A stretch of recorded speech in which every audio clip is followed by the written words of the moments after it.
Hey guys, thanks for joining us. Jack and I thought it would be a really cool idea with Avengers Endgame coming out in a few weeks to give everybody a recap of what's been going on for basically the last 11 years. So there's been a lot of movies, a lot of stuff been going on, and maybe people have watched all of them and they forget a little bit. Maybe none of you have seen any of these. So I just wanted to give like a 3-minute brief overview of each movie just so you kind of have an idea of where things are at, so then you can go to Avengers Endgame premiere week, because I know I will be probably 4 times, and enjoy it and actually understand what's going on. So when people are laughing at that random joke by this purple guy that's in this movie that you've never seen before, you'll understand now because you've watched these videos. We're going to go ahead and start. Today is going to be Iron Man. We started off with Iron Man. That's how the MCU launched it off, starring Robert Downey Jr. Great casting. It was almost Tom Cruise, but RDJ sufficed. That was good. Tom Cruise would have been pretty weird. Things you need to know about Iron Man are he is a little bit selfish. He is a weapons seller. Stark Industries sells a lot of technologically advanced weaponry to military. Basically, there's been some dealings under the table that have taken place within the movie, and terrorist organizations have found them. And one of these terrorist organizations, called the Ten Rings, actually kidnaps Tony Stark at the beginning of the film. The Ten Rings is significant because that actually foreshadows one of his greatest enemies, Iron Man's greatest enemies in the comic books, called the Mandarin.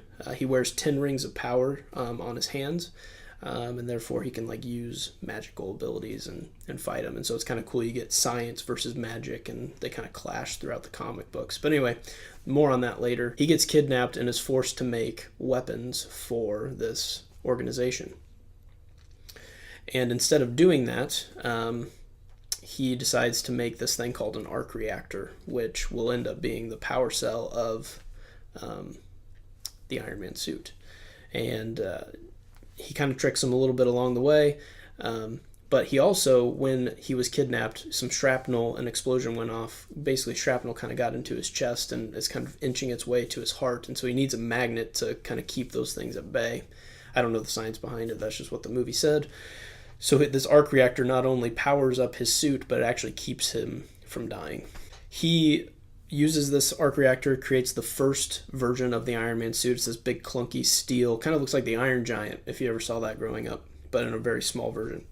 And breaks out, gets home, realizes that all these terrorist organizations have gotten his weapons, and he needs to get down to the finding out where the leak is coming from.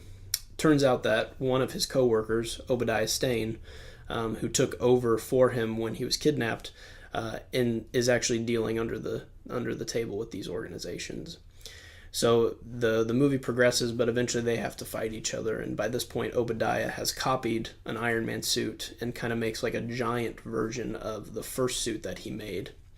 And at this point, Iron Man has blown up a bunch of the weapon convoys and all these things that are being sold to the wrong people. He went and did a solo mission and took out all of those weapons. So anyway, they go toe-to-toe, and Tony ends up finally becoming victorious, kind of creating Iron Man as a hero. And then at the end of the film, he is asked if he knows anything about this Iron Man individual. And just like every superhero, you're supposed to keep your identity secret. And what separates Iron Man from the rest is he doesn't like keeping secrets, and he likes being in the middle of the spotlight. So he, of course, says that he is Iron Man at the end of the film. A few other notes that you need to know is Nick Fury, the director of S.H.I.E.L.D., shows up at the end of this film, basically approaching Tony, saying he wants to get a team together, starting to lay the seeds of the Avengers that will eventually come out. So that's kind of the main premise of those films. There's a few other characters that take place that are just kind of fun. You have Pepper Potts, who will kind of be the love interest in the future. You have Happy Hogan, his bodyguard, who just doesn't really do anything in the movie, who happens to be the director of the movies, Jon Favreau.